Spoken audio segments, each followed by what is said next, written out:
Welcome to my anxiety chapter. My name is Holly, and it is my goal to raise awareness and to tear down stigmas about Christian mental health. Welcome to my anxiety chapter. As I've mentioned, I fly out to Phoenix twice a year for work.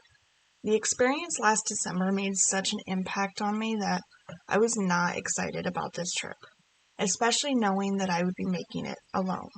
Let me make it clear, though, I absolutely love my job. The people I work with are so amazing, and I love the few days a year I get to spend in the office. I just do not handle the process of coming and going, or driving around Phoenix for that matter. I was honestly going to go speak to Human Resources to discuss the implications of not coming to this. But then it was announced that we were having a 2-day Lead Like Jesus workshop. And I knew that 1, as a team leader, I needed this. And 2, my anxiety shouldn't be allowed to keep me from pursuing what the Lord has for me. And it shouldn't be allowed to disappoint the people looking forward to being all together.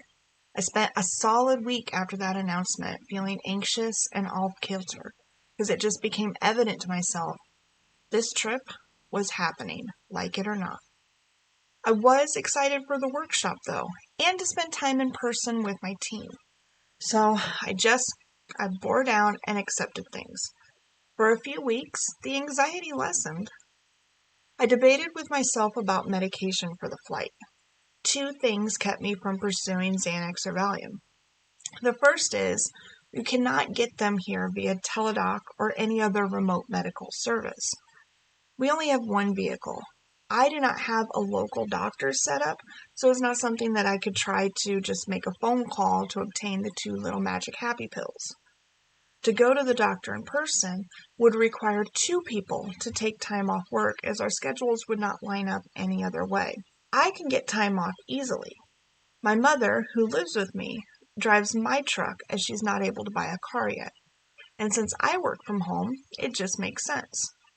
She, however, has a position in which time off is more difficult to request. The second thing that kept me from flying while heavily medicated is it's a short flight. Then immediately, I'm driving. I was scared of the idea of still being under any medicinal influence and causing an accident where I may hurt someone.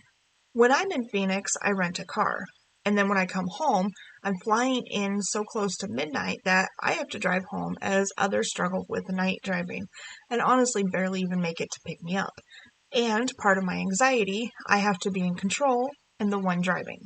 I was scheduled to fly out Monday. On Saturday, I started packing my bags. I wanted to have more time to complete the task so I would not be rushing and potentially adding something that could cause additional anxiety. And it was working. I was doing pretty good. I could find everything. It was all fitting into my 2 carry-on bags, so I wouldn't have to pay to check a bag. But with every passing minute, I just felt worse. It started like a fog, and then it was just heavy on my body. And eventually, I ended up in a full panic. I was pacing, trying to figure out what I was supposed to be doing. I wanted to curl up and cry. I felt the need to hide. But yet I was already alone and safe in my room, and I couldn't stay sitting still. That is when the idea of using my music boxing machine came in. I give God the glory because I know it was not out of my own chaotic thought pattern that the idea sprung forth. I kept seeing these things on TikTok and eventually gave in and bought one. I used to do boxercising on the Wii and actually really enjoyed the quote workouts. I originally bought it with no thoughts of it being an anxiety coping tool, but now I'm grateful that it is one. I thought perhaps the repetitive motion combined with the forcing of following along the color-changing prompts to know which pad to punch may help refocus my brain. Then, of course, my phone was not connecting with the Bluetooth, and I couldn't find the gloves.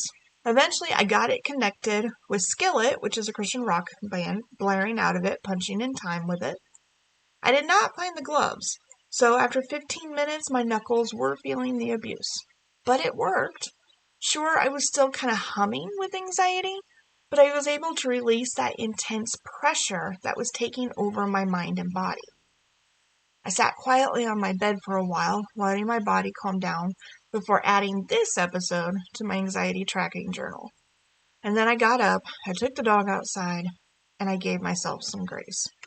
I still got 99% packed up Saturday and Sunday, and everything was ready for an easy time come Monday morning. Of course, the real heavy hitters of Team Panic were lurking in wait for me on Monday.